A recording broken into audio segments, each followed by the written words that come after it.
Howdy everybody. Second day of my 4-day run local. Kind of show you what's going on here. This is my first load of the day here. Same thing. See the three separators over there and the three well heads go to each one. That's a tank battery too. There's my Mexican cornbread. It's good. As you can see, just fill out my ticket work here. Got your Zeta done. Our radio talking to me. Got my Dr. Pepper like usual. Down here's my refrigerator. If you're over the road truck driver, you usually got to eat out of like Petro and Line Puke, and the pilots got little high school kids working, making you food at Wendy's and McDonald's and everything like that. And they really care about their job, so it shows in the food. Right over here's my wardrobe, my water and everything like that. Actually save a lot of money doing this, living at the house, and come out here and I work for 12 hours for 4 days and get 2 off. Kind of interesting. I'm still on the night shift. I kind of like it. Driving the same truck I did the other night, but kind of show you what's going on here again. That's about the thing with this job. It gets a little monotonous. Anyways, got me a little snack. Get out of here. Got 4 tanks here. Got out here. I hadn't been out here in a while, but they're only using 1 tank out here for water storage. So I'm only pulling out of 1. It's what you got to kind of use your common sense for sometimes. Over there on the hill you can see another tank battery. You can see I've been loading here for about 10-15 minutes, and you can see where the water level is right there. I back up from this, you can kind of see where that would be in the tank. So I'm about 1/4 of the way loaded, or about 1/3. Other than that, same old principle. Got your spill grate down here. Yeah, we're missing some 3-inch caps here. We're supposed to have all those out here.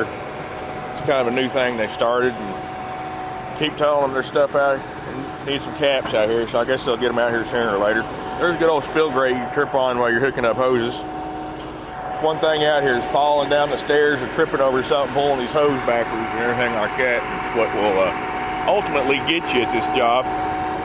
Other than that, it's pretty simple. Went up, already gauged the tank, so you can see the lower line on this tank here. It's off the bottom. It's shut off. All the valves on the bottom line are shut off, so that's what I was hooked up to at first, since it's the furthest away from the top of the water where the oil sits. But I looked and figured out that I got to pull off this middle line here that runs back to that back line over there. That's the production line. That's where we're supposed to pull from most of the time if we can. Helps us from not getting the sand in the bottom and everything like that. Got your containment here. When it rains and stuff, sometimes this thing will fill up. And it's actually made for one of these tanks ruptures or something like that. This containment area holds all the salt water that comes out of there. Here you can see the plumbed into the production side, which is that's the bottom of those lines are 1 foot off the bottom. But yeah, this thing will fill up with water. It rains and everything like that. Just a normal everyday use, and we got to keep that cleaned out too, and make sure there ain't nothing leaking out here.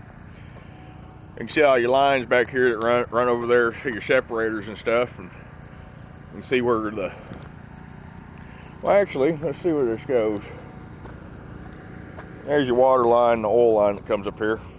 You got your oil tanks. And I sell the oil off the top of this water, so I don't really like it if you accidentally get some. And it's been a problem. A couple other companies I heard that there's been people coming out to some wells and stealing all the product or the oil or the condensate off the top of the water, selling it on the black market. I'm sure that'd probably get you a couple years vacation in the state hotel.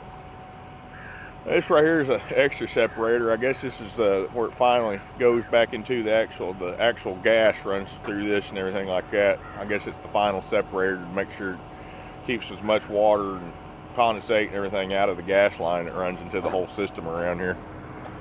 But as you can see here, if you look over there at the back of my truck, right at the left-hand corner, you can kind of see that cone sneaking out around. I got one in the front again. We put those out so we don't back into stuff. If you look at this area here, they say this is one of our medium-sized pads, but there's like all kinds of room to make it around here and everything like that. But still, we have people that hit stuff. I just don't understand that. They'll run into the firewall, they'll back over this spill grate and everything like that. I guess it's just getting in too much of a hurry, and nervous, don't know what you're doing, and thinking that you got to move real fast, and that's what ultimately gets you out here. Best way to do it, slow and safe. There's my cone up front. Make sure nobody parks in front of me or behind me while I'm loading, and I won't back over them and stuff. But I already done my paperwork and gauged my tanks and everything.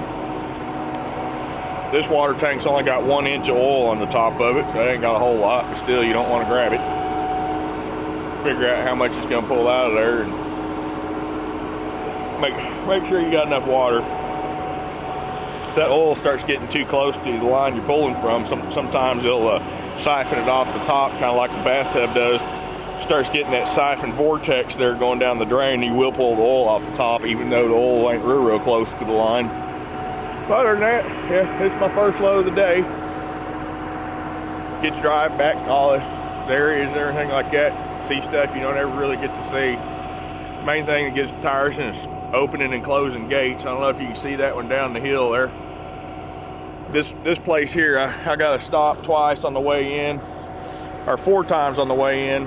Twice to open gates, 2 to close gates, and 4 times on the way out. There's 2 gates at this place, but got one well around here that's got 3 gates. You got to stop, open, and close behind you every time you go in or through it, and then on the way out too. So kind of gets tiresome.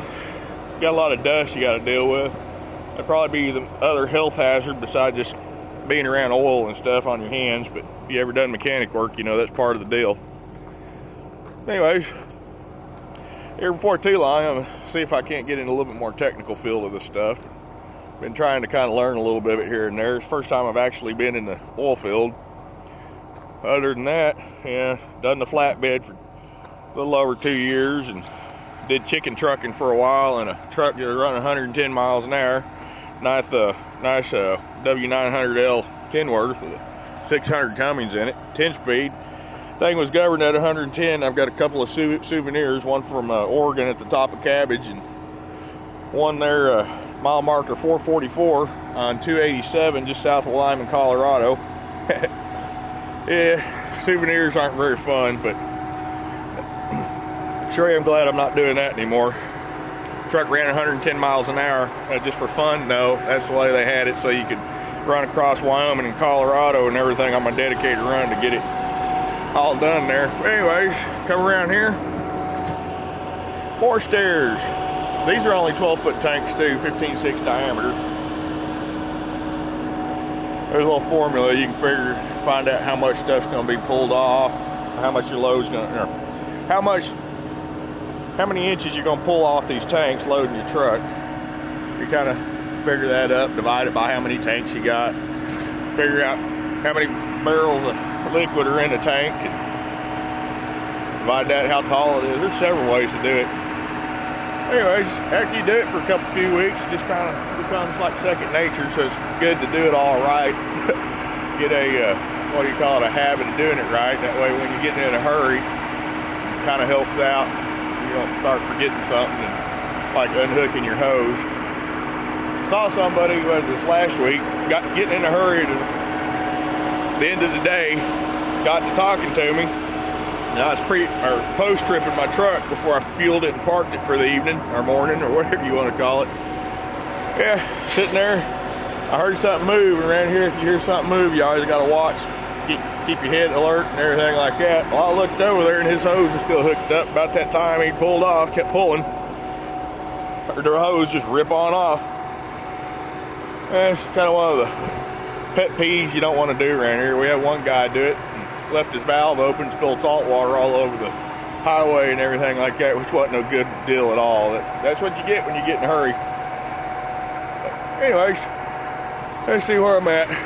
I'm about 3/4 of the way loaded. I think I'm gonna go eat me some more homemade cabbage. I made some homemade tacos and homemade Mexican cornbread, and pretty good ordeal. It's better than eating at the Flying Puke or something.